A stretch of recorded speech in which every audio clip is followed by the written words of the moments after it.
Première audience entre les familles des victimes d'Esther Miracle et se présenter à la barre comme leur bourreau. Pour cette première audience du naufrage d'Esther Miracle, les plaidoiries se sont ouvertes vendredi à la faveur d'une demande de liberté provisoire pour les mises en cause après 2 années de détention. Ce matin, les plaidoiries ne sont pas allées dans le fond. Nous avons exceptionnellement plaidé sur la demande de liberté d'office, liberté provisoire de nos clients. Moi particulièrement, j'ai défendu le directeur général, l'ancien directeur général de la marine marchande, M. Angwemba.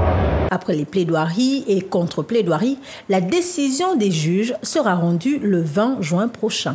Nous avons plaidé aujourd'hui contre la liberté provisoire que les avocats de la défense de mise en cause ont sollicité, estimant que leurs clients avaient déjà passé près de 2 ans en détention préventive et que du point de vue de la loi, ils estimaient qu'il fallait qu'ils soient libérés.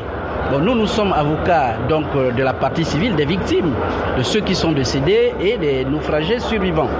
Nous nous sommes donc opposés à cette demande, estimant que l'arrêt de la chambre d'accusation qui renvoie toutes les parties devant le tribunal dispose qu'il faut que les personnes en détention préventive soient gardées en détention jusqu'au jugement, jusqu'à ce que l'on vide ce dossier. En quête de lumière sur ce qui s'est réellement passé la nuit du 8 au 9 mars 2023, l'ouverture du procès d'Esther Miracle est saluée par les familles des victimes qui entendent user de tous les moyens légaux pour atteindre leurs objectifs.